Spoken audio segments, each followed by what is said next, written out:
welcome to all the dignitaries present here. This is Glenn from the School of Civil Engineering, Vellore Institute of Technology, Chennai. And we will be describing about the flood resilient design structured for the east part of Andheri in the Mumbai Island region.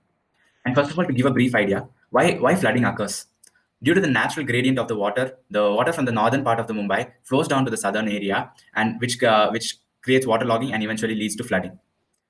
And what are the problems which Mumbai faced? First of all, only 60% of the sewage are passing through the sewer lines. The rest 40% are entering the stormwater pipelines. And hence, it causes blockages and causes a huge trouble during the flooding times.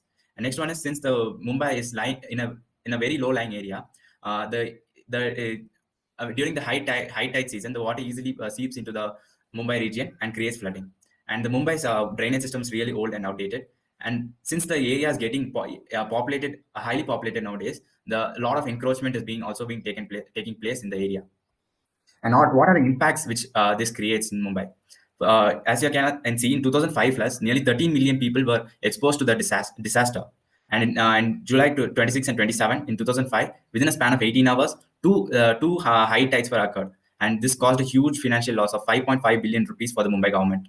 And an article in Outlook states that in the last 30 years, there are over 107.6 kilometers of lands lost. So this had given you a fair idea of what are the problems and impacts which Mumbai is facing right now. And Kirtana will take on the design part, how we are going to implement it. Thanks, Glenn. Kirtana here. Our first concept, bypass reservoir, the urban catchment initiation, has the objective to mitigate flooding by directly connecting the stormwater drain to the reserve catchment in order to allow free flow of stormwater in the stormwater drain. How are we going to achieve this? We have considered a baseline of 10 lakh liters to act as reserve standby, which will be distributed among different size varying capacity tanks that will be placed in identified potential public spaces. The public spaces that we have identified here are public parks and place space underneath the existing overhead tank. With the data available from the Indian Meteorological Department, the loading and the unloading of the stormwater drain into the tank will be based on hourly rainfall intensity data provided by the IMD. The next slide will give you the schematic representation of the proposed tank. From the schematic diagram, it can be observed that there is a direct connection to the proposed tank from the stormwater drain. The inlet will pass through two set of sub-tanks. The first tank is a place adjacent to the stormwater drain based on the space availability and width of the road. The second tank is placed underground of the proposed tank in order to play as a hold, and then it will be pumped into the overhead tank. The underground tank is provided with a screening in order to remove sediments and solid waste. The next is the schematic representation of the overhead tank placed in the public park, which will be similar to the earlier one, except the capacity of the tank will be much larger. Here, in the public parks we have identified in the Andheri East are 13 numbers. To ensure non-exploitation of the park purpose, we have considered an average area of 5%. The parks are located 550 to 100 mm from the main road, which will enable ease of implementation or installation of the pipelines connecting to the tank. Here, the strategic positioning of the existing parks will help us to maximize the purpose of the resilient structure. Here, two parks are placed adjacent to the Miti River, which can play a dynamic role during very hazardous flood situations, where we can release the flood water directly into the Miti River till overflow. When the overflow is identified, the proposed overhead tanks in the park will be act as a standby in order to avoid the flooding situation. Here, we have considered a capacity for the flood overhead tank. The combined capacity is 10 lakh plus 3 lakh, which will be based on the number of times of unloading and loading based on the data available from the Indian Meteorological Department. The dimensions of the tank will be based on soil type and the foundation proposed. A second idea. So this idea is basically inspired from the Venice floodgates and the reverse flood prevention in Geelong, Australia. So what is the basic concept behind this is when there's excess of stormwater in the river areas, the tidal gate basically opens up due to buoyancy force. There's no electricity required for the tidal gate to open. So when there's a heavy stormwater, it will open and let the stormwater outside to the seawater. But when there's a heavy tide situation, the gate will lock itself and prevent the tide from entering into the city. And this has the potential to withhold the tidal flooding of 17 lakh residents.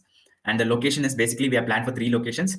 2 major floodgates will be placed and 1 minor floodgate will be placed. And this thing can augment the natural drainage by preventing the tide entering into the city, and thereby embedding flood resilience to the city. Thank you so much, Glenn. Now, the third design that I'm going to be talking about is the Caterpillar pipeline network. as a name inspired by the caterpillar, which has a big body and the multiple legs connected to it.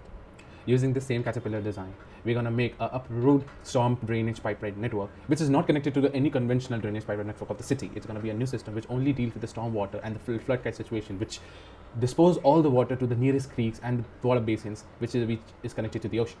This idea will work immensely and effectively in this flood situation because the city gradient is working in favor with us. As we go south towards the city, the gradient is decreasing by decreasing. So we thought, let's use this gradient as an advantage.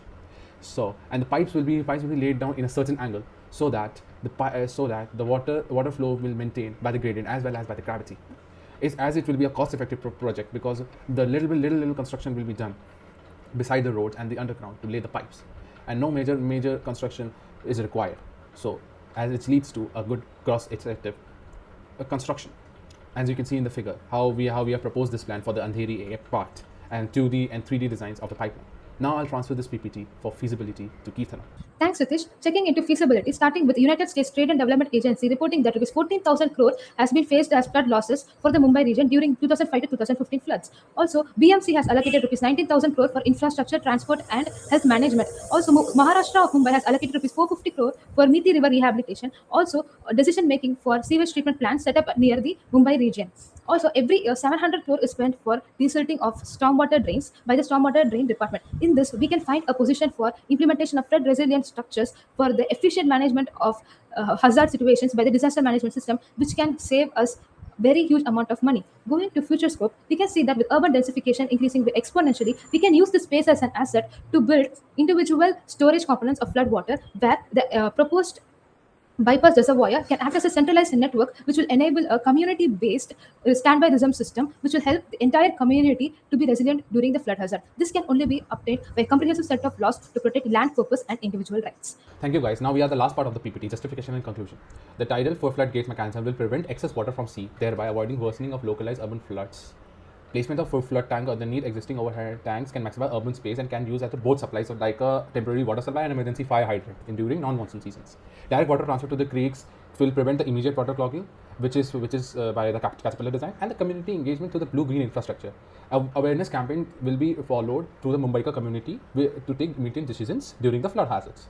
An idea presented in the presentations are chosen based on the flooding conditions and also for the significance of the safeguarding the community. And at last, I'll conclude with this PPT with this quote: "Floods are acts of gods, but flood loss are largely act of man," by George White. And these are the references which we took for this PPT and for our presentation and for our designs. Thank you so much on the behalf of Vellore Institute of Technology, Chennai. Thank you.